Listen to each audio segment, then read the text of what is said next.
नीतीश कुमार जी आज के नेता नहीं हैं। छात्र नेता से लेकर के उन्होंने जितना संघर्ष किया है और उसी का नतीजा है कि वो आज जो है बिहार प्रदेश के मुख्यमंत्री। कहने के लिए तो मोदी जी कुछ भी कह सकते हैं कि हम चाय बेचे हैं, हम ये हैं, हम वो हैं, हम बैकवर्ड हैं, हम पिछड़े हैं। हमारे प्रधानमंत्री जी भाई कुछ भी कह सकते हैं। नीतीश कुमार जी अगर यहाँ से चुनाव लड़ेंगे तो हमें पूरा यकीन है, विश्वास है कि नीतीश कुमार जी बहुत अच्छी टक्कर देंगे और जीतेंगे भी, जिससे कि हम प्रधानमंत्री नरेंद्र मोदी जी को यहाँ पे शिकस्त दे सकें। सबसे बड़ा विकास तो नीतीश जी ने बिहार में कर दिया, जातिगत जनगणना करा के, और आज पूरा हिंदुस्तान और तमाम नेता जातिगत जनगणना की मांग कर रहे हैं और हमारे प्रधानमंत्री जी इससे पीछे हट रहे हैं। और बनारस में कौन सा विकास हुआ है जो जमीन पे दिखाई दे रहा हो? अगर विकास हुआ होता तो महंगाई कम नहीं हुई होती। महंगाई चरम सीमा पे है। हमारी मांग माननीय नीतीश कुमार जी तक पहुंचाया जाए, उसके साथ साथ इंडिया गठबंधन के तमाम राष्ट्रीय नेताओं तक पहुंचाया जाए कि माननीय नीतीश कुमार जी यहां से आकर के चुनाव लड़ें। ये जनता चाह रही है।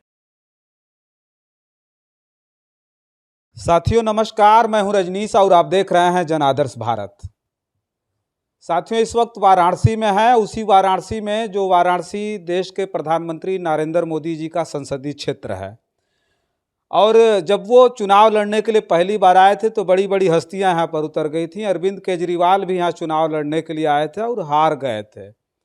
उसके बाद अब इस बार 2024 के लोकसभा के चुनाव में नरेंद्र मोदी जी के खिलाफ बड़े बड़े चेहरे समय समय पर उतारने की जो कवायद है, जो यहाँ के लोगों के बीच जो चर्चाएं हैं वो उठती रही हैं। पिछले दिनों हमने अपने चैनल पे दिखाया था, कुछ लोग राहुल गांधी को लड़ने की मांग कर रहे थे कि राहुल गांधी जी आए और चुनाव लड़ें। उसके बाद खुद जो कांग्रेस पार्टी के जो प्रदेश अध्यक्ष हैं अजय राय जी ने कहा कि प्रियंका गांधी आके चुनाव लड़ जाएंगी तो नरेंद्र मोदी जी चुनाव हार जाएंगे। उनकी भी खूब चर्चा चली।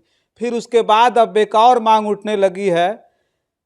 सबसे पहले इंडिया गठबंधन की पहल करने वाले, विपक्षी जो गठबंधन इंडिया बना उसका पहल करने वाले नीतीश कुमार जी जो बिहार के मुख्यमंत्री हैं, अब उनको यहाँ बनारस में आकर के चुनाव लड़ने की जो मांग है अब शुरू हो गई। सबसे पहले नीतीश कुमार जी को चुनाव लड़ने के लिए यहाँ आने का जो सबसे पहले आवाज़ उठाने वाले हमारे साथ समाजवादी पार्टी के वरिष्ठ नेता, इस पूर्वांचल के कद्दावर नेता, जिनकी वीडियो पहले भी मैं लाया था, कई बड़े बड़े दलों के साथ इन्होंने अपना जो है योगदान देकर के बड़े बड़े दलों के साथ इन्होंने राजनीति शुरू की थी।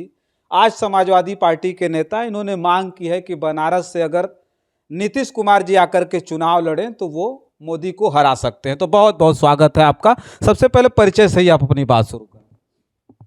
आपका भी बहुत बहुत स्वागत है, आपके दर्शकों का स्वागत है। मैं अतहर जमाल लारी, समाजवादी पार्टी। अच्छा, हम ये जानना चाहेंगे, आपने नीतीश जी को कहा कि नहीं नीतीश जी आकर के बनारस से मोदी जी के खिलाफ चुनाव लड़ेंगे। मोदी जी बहुत बड़ा नाम, मोदी जी देश के प्रधानमंत्री हैं। देखा जाता है कि जब अन्य राज्यों में विधानसभा का चुनाव, चाहे राज्यों का विधानसभा चुनाव होता है तो मोदी जी के चेहरे पे लड़ा जाता है, और आप कह रहे हैं कि हाँ मोदी जी के खिलाफ नीतीश जी चुनाव लड़ेंगे तो हरा देंगे। देखिए, नीतीश कुमार जी आज के नेता नहीं हैं। जयप्रकाश नारायण के आंदोलन से जुड़े हुए जमीनी नेता हैं। छात्र नेता से लेकर के उन्होंने जितना संघर्ष किया है और उसी का नतीजा है कि वो आज जो है बिहार प्रदेश के मुख्यमंत्री हैं। मोदी जी ने भी बहुत संघर्ष किया, चाय बेचा उन्होंने बचपन में। सोचिए कि चाय बेचने वाला व्यक्ति कितना संघर्ष किया हो। ये तो आज तक पता ही नहीं चल पाया कि किस प्लेटफार्म पे चाय बेचे। उस प्लेटफार्म, उस जगह का आज तक पता नहीं चल पाया कि कहाँ पे बेचे, किस सन में बेचे। कहने के लिए तो मोदी जी कुछ भी कह सकते हैं कि हम चाय बेचे हैं, हम ये हैं, हम वो हैं, हम बैकवर्ड हैं, हम पिछड़े हैं।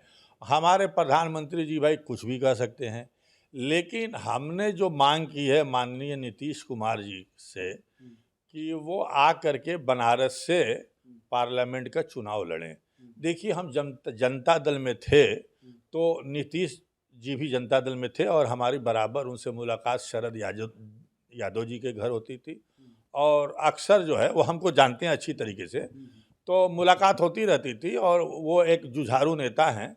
तो कल हमने जो है ये मांग इसलिए किया कि कल जो है पटेल जयंती थी, और पटेल जयंती पे हमने कहा कि पटेल जी के, सरदार पटेल जी के असली वारिस अगर नीतीश कुमार जी हैं और वो आएँ और असली वारिस और नकली वारिस नरेंद्र मोदी जी में जो है चुनाव हो जाए और फैसला हो जाए कि कौन असली वारिस है, कौन नकली वारिस है, कौन असली पिछड़ा है, कौन नकली पिछड़ा है।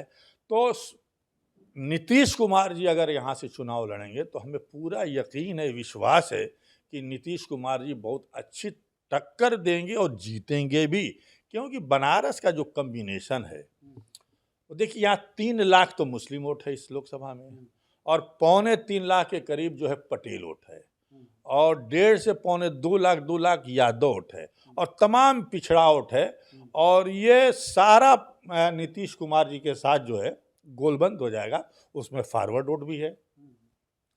तो अगर नीतीश कुमार जी यहाँ से चुनाव लड़ेंगे तो हमें पूरी उम्मीद है कि हमारे प्रधानमंत्री जो नरेंद्र मोदी जी यहाँ से हैं, जो जीत रहे हैं 2 बार से, नीतीश कुमार जी उनकी जीत को रोक सकते हैं और ये चुनाव बड़ा दिलचस्प होगा और अंतिम में नीतीश कुमार जी ही चुनाव जीतेंगे। तो हमारी मांग यही है कि इंडिया गठबंधन से, मैं खड़गे जी से भी मांग करता हूं, मैं राहुल गांधी से भी मांग करता हूं, मैं अपने पार्टी के राष्ट्रीय अध्यक्ष माननीय अखिलेश यादव जी से भी मांग करता हूं कि आप लोग बराए मेहरबानी कृपया करके जो है हमारी बात को सुने। हमने बहुत से लोगों से बात की, तमाम पटेल समाज, मुस्लिम समाज, यादव समाज के लोगों से भी बात की है और तमाम लोगों की ये राय है कि नीतीश कुमार जी इंडिया गठबंधन से अगर यहाँ चुनाव लड़ें तो हम लोग तन मन लगा के पूरी ताकत के साथ नीतीश कुमार जी से को हम लोग जिताएंगे और हम अपने राष्ट्रीय अध्यक्ष माननीय अखिलेश यादव जी से गुजारिश करेंगे कि वो उस पर ध्यान दें और मजबूत उम्मीदवार यहाँ से दिया जाए, जिससे कि हम प्रधानमंत्री नरेंद्र मोदी जी को यहाँ पे शिकस्त दे सकें। इसलिए हमने जो है पटेल जी की जयंती पे हमने ये मांग की है, हमने कई लोगों से बात भी की है। जिस बनारस ने मोदी जी के आने के बाद इतना जबरदस्त विकास देखा है, आपको लगता है कि ये जो जातिगत आंकड़े आप गिना रहे हैं नीतीश जी को जिताने के लिए, वो साबित हो जाएंगे यहाँ पर, उससे वोट पड़ जाएगा, विकास को लोग भूल जाएंगे? देखिए, सबसे बड़ा विकास तो नीतीश जी ने बिहार में कर दिया, जातिगत जनगणना करा के, जो सभी जातियों का पता चल गया कि किस जाति के कितने लोग हैं। ये सबसे बड़ा काम उन्होंने जो काम किया है और आज पूरा हिंदुस्तान और तमाम नेता जातिगत जनगणना की मांग कर रहे हैं और हमारे प्रधानमंत्री जी इससे पीछे हट रहे हैं। और बनारस में कौन सा विकास हुआ है जो ज़मीन पे दिखाई दे रहा हो? सारे विकास कागज़ों में हैं अभी भी। ये बताइए, अगर विकास हुआ होता तो महंगाई कम नहीं हुई होती? महंगाई चरम सीमा पे है। ये बताइए, आज बेरोजगार लड़के जो है लाठी खा रहे हैं, उनको नौकरी नहीं मिल रही है।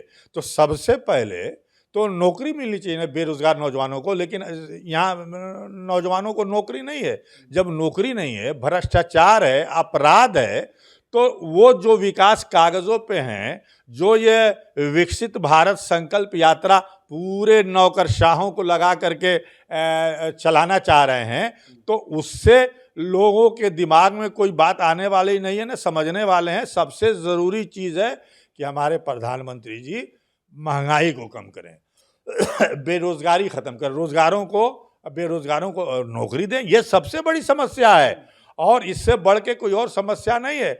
आज बताइए कितनी महंगाई है, डीजल पेट्रोल से ले करके जो है रसोई गैस कितना महंगा हो गया है। लोग उज्ज्वला योजना के तहत जिनको सिलेंडर दिया गया कनेक्शन, वो आज चूल्हे पे खाना पका रहे हैं क्योंकि उनके पास पैसा नहीं है। अच्छा, हम रोकेंगे, एक बात और हम जानेंगे कि जो नीतीश कुमार जी हैं वो विपक्षी गठबंधन को बनाने में बड़ा अहम रोल निभाए, चूंकि उनकी मंशा है कि हम इस देश के प्रधानमंत्री बने।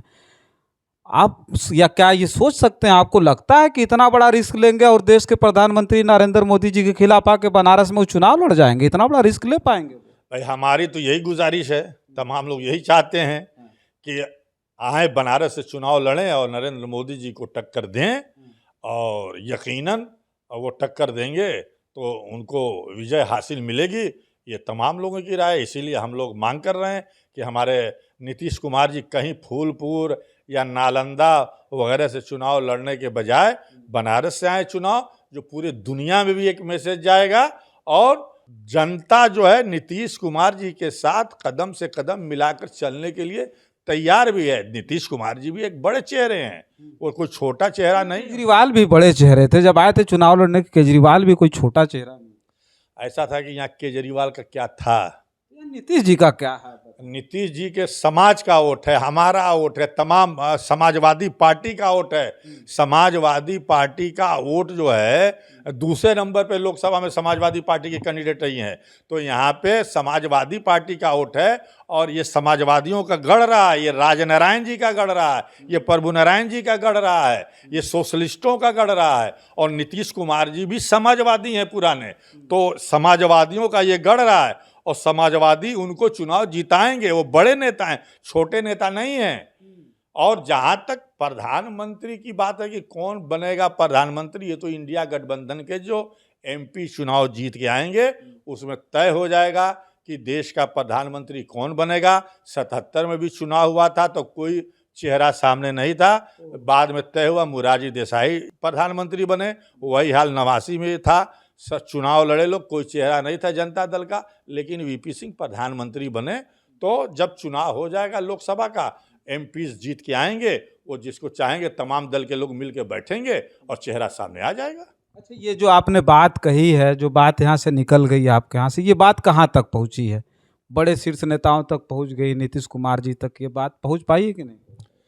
देखिए, कल मैंने आरजेडी के नेता जो हैं विजय कृष्ण जी से भी बात किया था और उनसे हमने कहा कि हमारी बात नीतीश कुमार जी तक पहुंचाई जाए।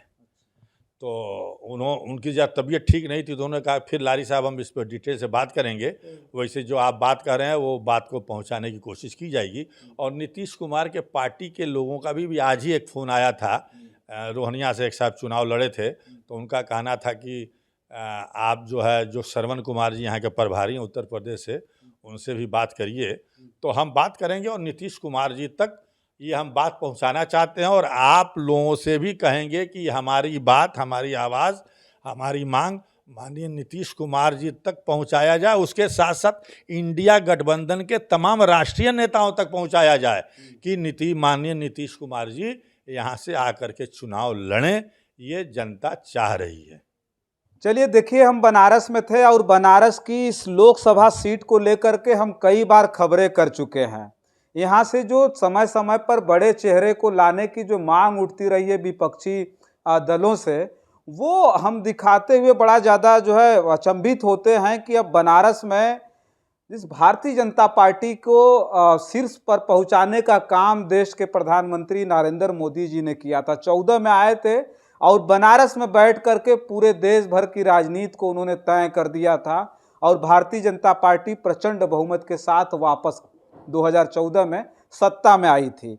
आज नरेंद्र मोदी जी के खिलाफ बड़ा चेहरा लाने के लिए पहले राहुल गांधी, प्रियंका गांधी, अब नीतीश कुमार को लाने की मांग चल रही है। इस बात से तो ये बात साफ समझी जा सकती है कि इस बार 2024 के चुनाव में विपक्षी बड़ा चेहरा ला करके कहीं ना कहीं ये देश के प्रधानमंत्री नरेंद्र मोदी जी के इस विजय रथ को रोकने का प्रयास कर रहा है। लेकिन बनारस के जो विकास को लेकर के जो बनारस के लोग सोचते हैं, जो बनारस की आम जनता सोचती है कि इस बार 2014 के बाद बनारस में बहुत विकास हुआ है। हालांकि हमसे बात हो रही थी, समाजवादी पार्टी के वरिष्ठ नेता अतहर जमाल लारी साहब थे, उन्होंने कहा जमीन पर कुछ हुआ ही नहीं है। और ये सब सारी जो चीज़ें हैं उससे कहीं ना कहीं नरेंद्र मोदी जी की फजीयत होने वाली है। अगर बड़ा चेहरा 2014 की तरह कोई बड़ा चेहरा अगर आया बनारस में लड़ने के लिए, तो ये देश के प्रधानमंत्री जी के लिए बड़ी मुश्किल होगी। बस आज की खबर में इतना ही। तमाम और खबरें लेकर के आपके बीच में हाजिर होंगे। तब तक के लिए देखते रहिए जन आदर्श भारत। बहुत बहुत धन्यवाद।